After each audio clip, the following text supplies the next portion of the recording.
You're listening to Wealthy-esque. We are a community of lawyers who believe that true wealth is having control of our time. I'm Ro Thomas, and as a busy wife, mom, and former Big Law associate, I know all too well the tension between the culture of the legal profession and pretty much everything else you want to do in life. That's why each week I'm bringing you the information and tools you need to improve your money mindset and manage your money to create true wealth.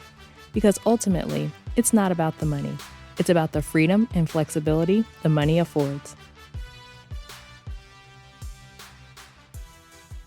Hey friend, welcome back to the show. I hope you're doing well and having an amazing day so far. Today, we are doing a mid-year check-in on your finances. We're almost halfway through the year, and the middle of the year is a great checkpoint to review and reflect on your goals and reset if necessary to finish the year strong. I think it's really important to make sure you're checking in with your goals throughout the year because it's so easy to set goals and never think about them again and never make progress toward accomplishing them. That's how people end up setting the same goals over and over and over again, but never actually hitting them or moving closer to them. So this is your mid-year checkpoint. We are going to go through some questions that I ask my clients just to get your mind right and reset as you finish out the first half of the year and head into the second half. So you can make sure that you're on track or you can get yourself back on track with your goals. All right, the first question is, what were the goals that you set at the beginning of the year? What were the goals that you set at the beginning of the year? It's such an important question because a lot of times we don't even set goals. And when you don't set goals, you don't have direction for your year. It's like that saying, if you aim at nothing, you hit it every time. That's what happens when we don't set goals. We're just kind of drifting aimlessly, right? You're not working toward anything. There's no guiding point. Like we've talked in the past about my view of goals and how they're not necessarily an endpoint, but they're more like your guiding star. They show you whether you're moving in the right direction. If you're getting closer to the goal, you know you're moving in the right direction. If you're not, you know you need to change something. So what were the goals that you set at the beginning of the year? If you didn't set any goals at the beginning of the year, then let's set some now for the second half of the year. What do you want to accomplish with your finances? What do you want to be working toward as you finish out the year? If you did set goals, but you haven't looked at them since you set them, then let's dig those out and see what it was that you wanted to accomplish because you've still got a lot of time to make progress toward the goals or even to fully accomplish them. So that's the first question. What were the goals that you set at the beginning of the year? The next question is, are you on track for those goals? Are you on track? If you are a New Year's resolution person, maybe you set your goal back in January and maybe you're on track, but maybe you're not, right? We're almost halfway through the year. Are you almost halfway to the goal? Where are you in relation to the goal in comparison to when you set it? So if you set your goal in January, we're now in June, we're almost 6 months into the year. Are you almost halfway to that goal? And then the next part of that question is why or why not? So we asked before, like, are you on track for the goal? This question is, why are you on track if you are, or why are you not on track if you're not? The question of why you're on track is something that I teach my clients to look at. When you are doing something that you want to be doing, when you see that you're making progress that you want to be making, when you see that you're on track for a goal that you want to hit, when you see that you've hit a goal, whatever the thing is, why? Why did that happen? What is it that you did that made that happen? How did you do that? It's important to highlight the reasons why it happened to show yourself how the things that you did led to you being on track or to achieving that goal.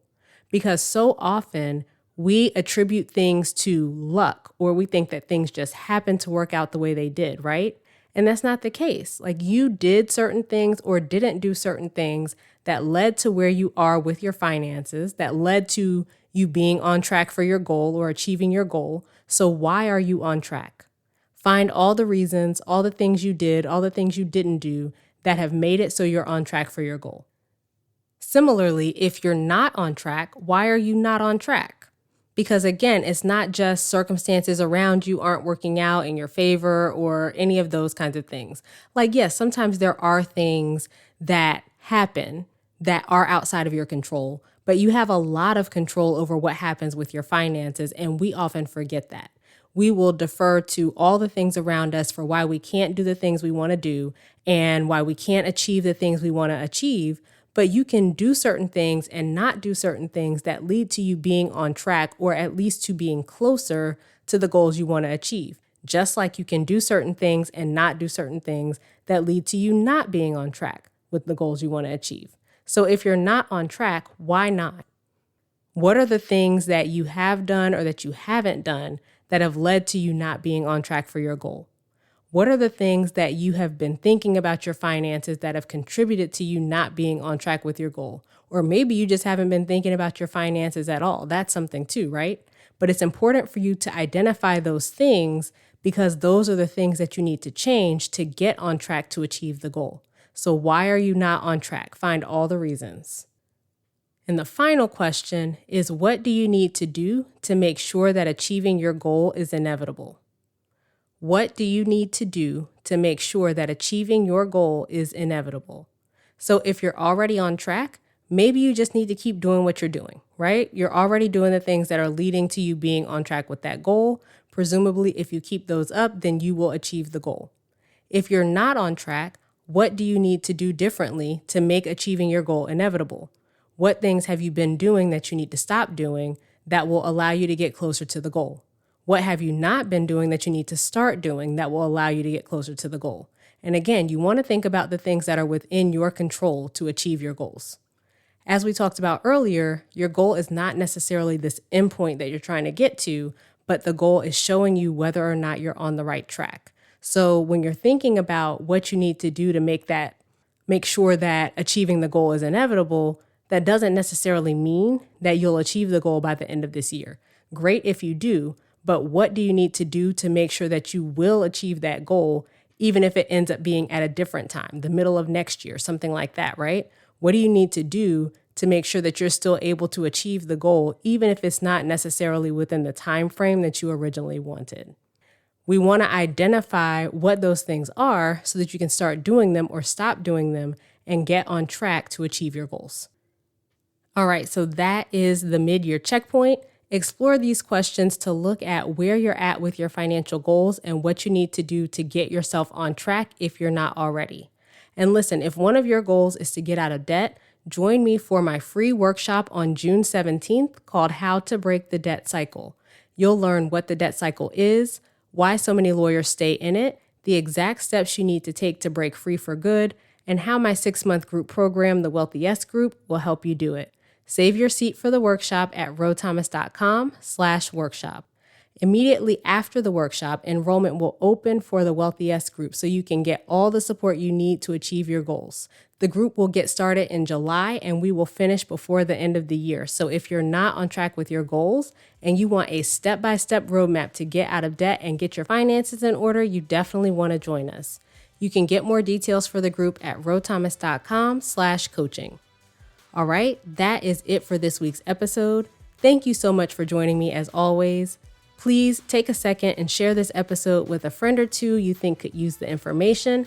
That is how we grow the show and get the information in the hands of more lawyers. And as always, I appreciate your support.